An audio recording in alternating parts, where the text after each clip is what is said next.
मैं आपको बताना चाहता हूँ इनकम इनइक्वालिटी के बारे में। हिंदुस्तान के 21 सबसे अमीर लोगों के पास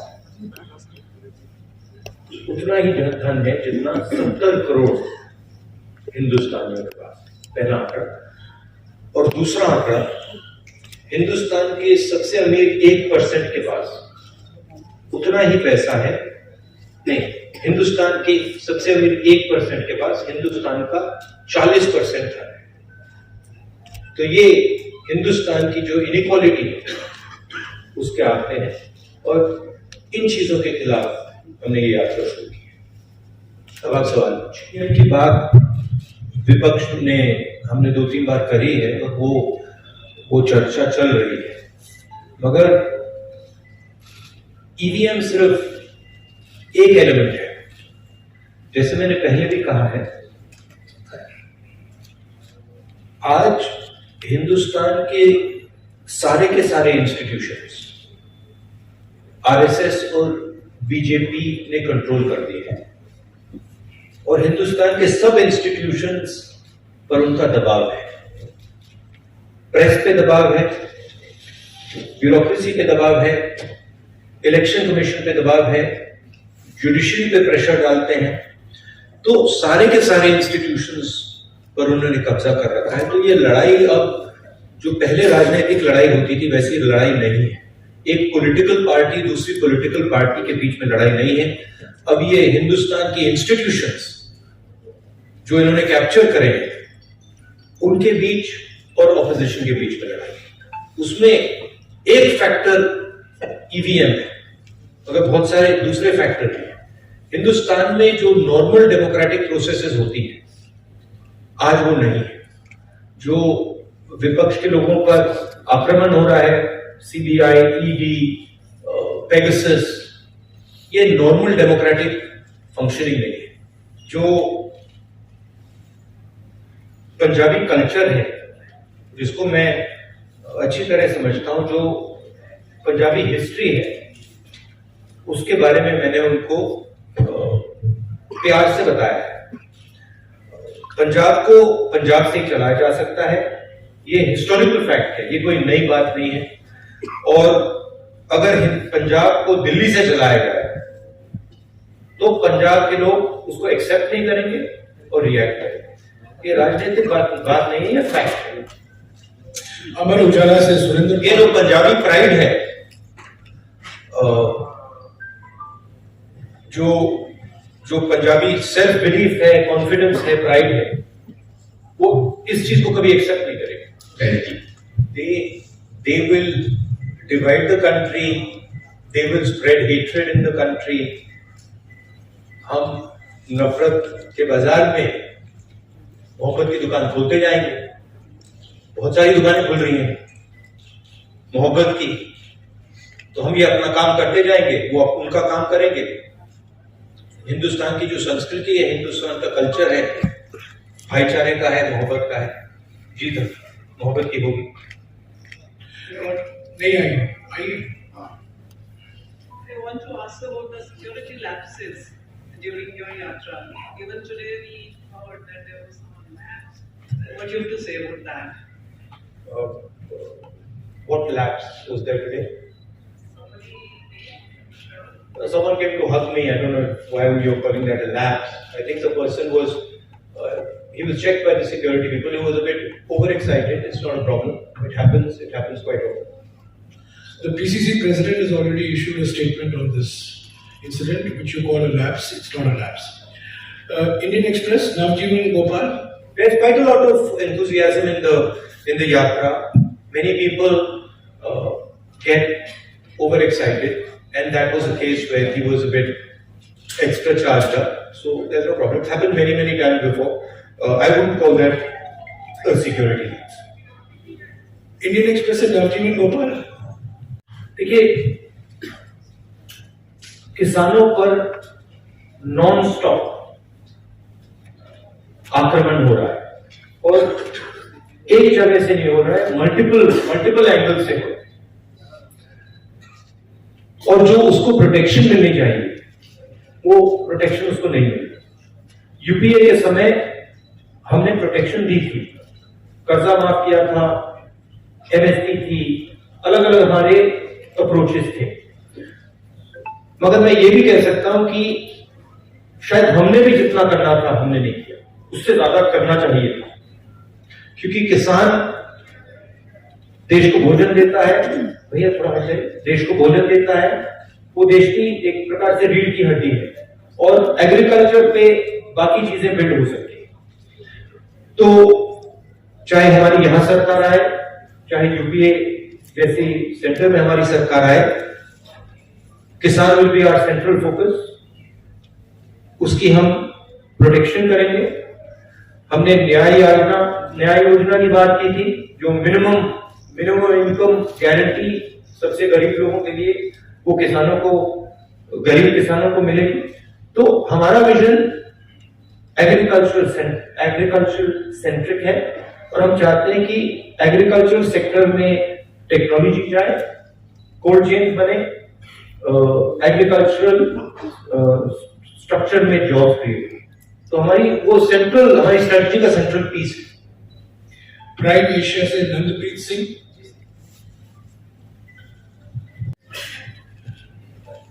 गुलाब नहीं मानेंगे, आजाद मानेंगे। नहीं, देखिए, नहीं, मैंने गोदी मीडिया तो कभी नहीं कहा है, वो मेरा फ्रेज नहीं है। मैं ये जरूर कहता हूं कि मीडिया को कंट्रोल किया जाता है, मीडिया पे प्रेशर डाला जाता है। मैं ये भी कहता हूं कि जो आप जैसे रिपोर्टर्स हैं, आपकी इतनी गलती नहीं है, आप पर कंस्ट्रेंट्स हैं, आपके जो मालिक आपको कहते हैं वो आपको करना पड़ता है, और जो आपकी भावनाएं हैं उनको मैं समझता हूं, क्योंकि आप आके मुझे बोलते हो जो आपको देश के बारे में लगता है, मैं जानता हूं। तो मैं आपकी क्रिटिसिज्म नहीं करता, जो मीडिया का स्ट्रक्चर है उसकी मैं क्रिटिसिज्म कर रहा हूं। कांग्रेस पार्टी की फिलॉसफी इंडिपेंडेंट मीडिया की फिलॉसफी है, कांग्रेस पार्टी की फिलॉसफी इंडिपेंडेंट इंस्टीट्यूशंस की फिलॉसफी। मैं आपको बताऊं, अगर कांग्रेस पार्टी ये करना भी चाहे कि हम मीडिया को, मतलब जैसे आपने कहा, अपना बना दो, हमारे में वो कैपेबिलिटी नहीं है, हम उसको इंप्लीमेंट ही नहीं कर सकते, क्योंकि हमारा स्ट्रक्चर उतना सेंट्रलाइज नहीं है बीजेपी के। तो हम इंडिपेंडेंट मीडिया चाहते हैं, फेयर मीडिया चाहते हैं। सर वो विचारधारा छोड़े तो क्या? जनेंद्र प्लीज। पंजाब तक से अर्शदीप। सर, ड्रग्स पंजाब में एक बड़ा इशू है। 2017 में कांग्रेस ने इससे बड़ा वादा किया, लेकिन पूरा नहीं हुआ, और उम्मीदें टूटी, घर बर्बाद हो रहे हैं। अभी भी यही सिचुएशन। तो हम दोबारा से पंजाब के लोगों को कैसे यकीन दिलाना चाहते हैं कि कांग्रेस जो है इस इशू पर काम करेगी? नहीं, सबसे पहले हमने सरकार में ड्रग्स में काफी काम किया। पंजाब की मेन इशू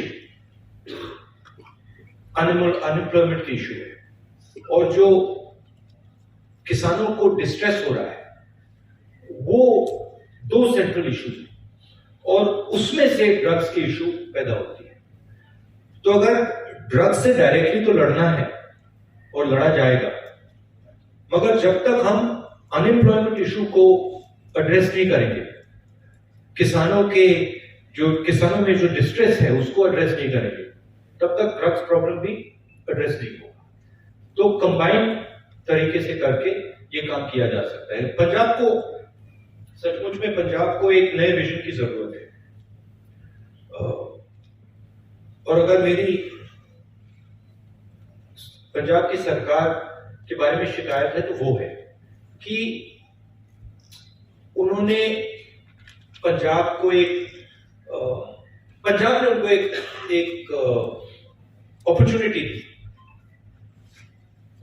दी, पंजाब को विजन देने की थी, और सरकार पंजाब को विजन दे नहीं पाई। मैं पूछ रहा हूं लोगों से कि भाई आम आदमी पार्टी ने क्या किया, क्या विजन दिया? तो उसका मतलब, और मैं कांग्रेस के लोगों से नहीं पूछ रहा हूं, मैं आम लोगों से पूछ रहा हूं, क्या मतलब आपको क्या लगता है? और रिस्पॉन्स यूनिवर्सली आ रहा है कि जो हमारी एक्सपेक्टेशन थी वो तो पूरी नहीं हुई, और ये मतलब बातें करते रहते हैं मगर कोई पंजाब को जो विजन मिलना चाहिए वो नहीं। तो रियली जब कांग्रेस पार्टी की यहां सरकार आए, एक लॉन्ग टर्म विजन पंजाब के लिए देना पड़ेगा, और उसमें किसान और जो हमारी स्मॉल एंड मीडियम इंडस्ट्रीज हैं वो सेंट्रल होना पड़ेगा। इंडिया टीवी एक सवाल ऑल पार्टी मीटिंग जो आपने बुलाई है, क्या उसमें सभी लोग आ रहे हैं या फिर यूपी की तरह उसमें भी कुछ लोग शामिल नहीं होंगे? नहीं, देखिए, बीजेपी ये तो नहीं कहेगी कि हम सब चुनाव हारेंगे, उनको तो यही कहना है कि हम सब चुनाव जीतेंगे, उनकी तो और कोई चॉइस नहीं है। बट जो देश में माहौल तैयार हो रहा है, जो खासतौर से जो इकोनॉमिक स्ट्रेस है, जो अनएम्प्लॉयमेंट है, जो प्राइस राइज है, उससे बीजेपी को जबरदस्त चोट लगी। That is abundantly clear. और मैं मतलब निकला हूं, सड़क पे चलकर निकला हूं, मध्य प्रदेश से मैं निकला हूं, बाकी स्टेट से, कर्नाटक से, तो ये तो क्लियर है कि बीजेपी के खिलाफ काफी गुस्सा है। मेरा सवाल ये है कि आप लगातार प्रेस कॉन्फ्रेंस में आरएसएस को घेरते आए हैं। आरएसएस द्वारा मोहन भागवत ने एक बयान दिया 2024 के चुनाव से पहले, उन्होंने कहा कि भगवा ही हमारी पहचान है। तो इस बयान को आप किस तरह से देखते हैं? जैसे मैंने कहा,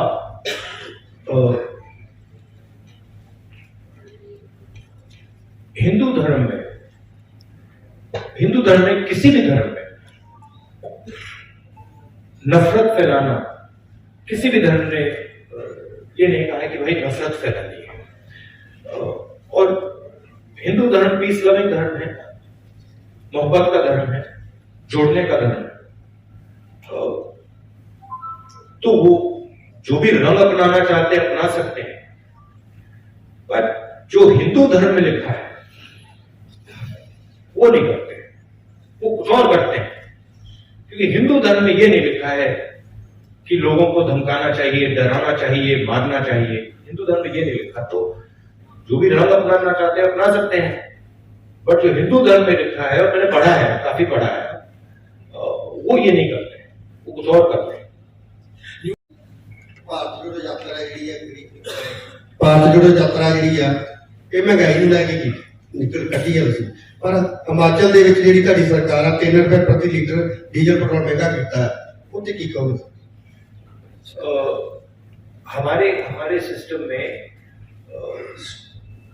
जो स्टेट होता है, जो चीफ मिनिस्टर होता है, उसको हम इंडिपेंडेंस देते हैं और उस पर हम जनरली दबाव नहीं डालते। जैसे मैंने आपको पहले भी कहा था, जब यहाँ पे पंजाब का चीफ मिनिस्टर थे कांग्रेस पार्टी के, तो हम उनको जनरली इंडिपेंडेंस देते थे। हिमाचल प्रदेश में नई सरकार बनी है, थोड़ा उनको टाइम दीजिए, वो डेफिनेटली प्रो पुअर पॉलिसीज वहां पे लाएंगे। मेरा सवाल पंजाब की लीडरशिप के नाल है। 2022 ਦੀਆਂ ਵਿਧਾਨ ਸਭਾ ਚੋਣਾਂ ਦੇ ਵਿੱਚ ਤੁਸੀਂ ਚਰਨਜੀਤ ਚੰਨੀ ਹੋਣਾ ਨੂੰ ਮੁੱਖ ਮੰਤਰੀ ਐਲਾਨਤਾ, ਤਾਂ ਇੱਕ ਟਾਈਮ ਤੇ ਲੱਗਿਆ ਵੀ ਸੀਗਾ ਕਿ ਇਹ ਸਰਕਾਰ ਰਿਪੀਟ ਹੋ ਸਕਦੀ ਹੈ, ਪਰ ਜਦੋਂ ਵੀ ਚਰਨਜੀਤ ਚੰਨੀ ਕੋਈ ਫੈਸਲਾ ਲੈਂਦੇ ਸੀਗੇ ਤਾਂ ਨਵਜੋਤ ਸਿੰਘ ਸਿੱਧੂ ਸ਼ਾਮ ਨੂੰ ਉਸੇ ਫੈਸਲੇ ਦੇ ਖਿਲਾਫ ਇੱਕ ਪ੍ਰੈਸ ਕਾਨਫਰੰਸ ਕਰਦੇ ਸੀਗੇ। ਚਰਨਜੀਤ ਚੰਨੀ ਵਰਸਸ ਨਵਜੋਤ ਸਿੰਘ ਸਿੱਧੂ ਉਦੋਂ ਦੇਖਣ ਨੂੰ ਮਿਲਿਆ। ਤੁਹਾਨੂੰ ਲੱਗਦਾ ਕਿ ਉਹ ਫੈਕਟਰ ਜਿਹੜਾ ਆ ਤੁਹਾਡੀ ਪੰਜਾਬ ਦੇ ਵਿੱਚ ਸਰਕਾਰ ਨਹੀਂ ਬਣਾ ਸਕਿਆ, ਤਾਂ ਕੀ ਹੁਣ ਨਵਜੋਤ ਸਿੰਘ ਸਿੱਧੂ ਵਰਸਸ बाकी लीडरशिप ना होवे ਉਹਦੇ ਲਈ ਕੀ ਕੁਝ ਕੀਤਾ ਜਾ ਰਿਹਾ? नहीं, देखिए, पिछले चुनाव में काफी एंटी इनकम्बेंसी थी,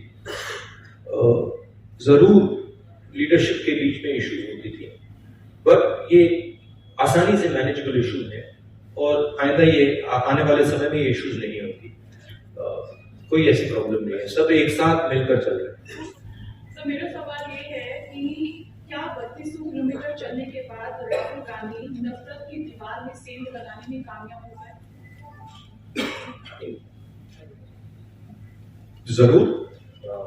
जरूर हुए, और बहुत कुछ सीखने को मिला, बहुत कुछ देखने को मिला। अभी यात्रा खत्म नहीं हुई है, मगर यात्रा तो काफी सक्सेसफुल रही है। और मुझे ये देखकर बहुत खुशी हुई कि इस देश में लाखों करोड़ों लोग जो बीजेपी की नफरत भरी आइडियोलॉजी है उसको एक्सेप्ट ही नहीं करते। राहुल जी, पंजाब के अगर मुद्दों की बात की जाए तो पानी का मुद्दा पंजाब का ऐसा है जो काफी लंबे समय से जिस पे सिर्फ सियासत हुई है। एसवाईएल के मुद्दे पे पंजाब के मुख्यमंत्री ने एक सॉल्यूशन दिया था YSL, तो क्या आपको लगता है YSL जो भी है ये सही सॉल्यूशन है? एक छोटा सा साधन है कि these are extremely complicated matters that are not to be discussed lightly in a press conference like this. The aim of this press conference is Bharat Jodo Yatra, and these are attempts at distracting the narrative, and I'm not going to respond to this. Sir आपके दस्तार पे Sony Mishra from the week, आपको जवाब मिल गया है। Sony Mishra from the week.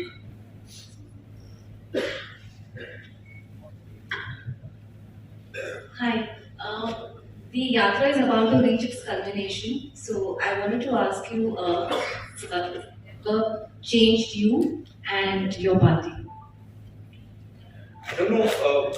The yatra is about to arrive at its culmination.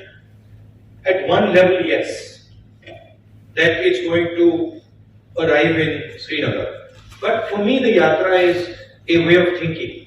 It's a way of acting. So, for me personally, it will carry on. For me, walking across this country has been an extremely humbling experience. It's one thing as a politician to go somewhere by car or take a flight, go somewhere and then meet people and listen to them, and you learn quite a lot like that. You can sit with a farmer and you can talk to him. It's a completely different thing when you're walking on the road, and particularly when you're walking on the road for 100, 120 days in a row, where you are feeling a bit of pain, pressure, So that's been one very humbling thing. The second thing is, when you're walking, you see the difficulty that people in India face. Farmers face, unemployed youngsters face, laborers face, small and medium businesses face. And the thing that has amazed me is the amount of resilience our country has. I just cannot even believe the amount of strength and resilience that our people have. The other day I made a statement that, I don't think the West can take on the Chinese. And I made that statement after seeing our country. The amount of pressure our people can take with a smile, no problem. It's completely mind-boggling. And so for me, it's a tragedy that we are wasting this potential. It's a tragedy that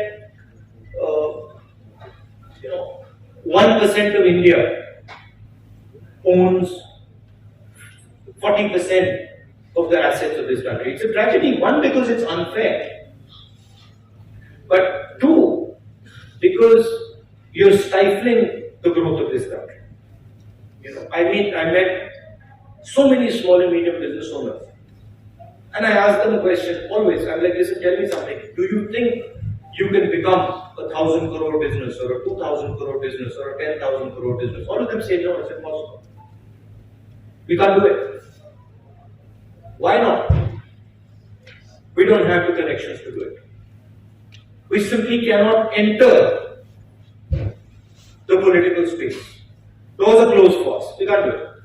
There's an acceptance. But you can't build India like that. You can't, 20 people are not going to be able to build India. You need 10,000, 20,000, 30,000 solid business people to build this country. So we are heading into an accident, it's pretty clear. We are heading into an accident on the employment front. We are heading into an accident with the Chinese. We are heading into an accident on multiple fronts. And that to me is visible when I'm walking.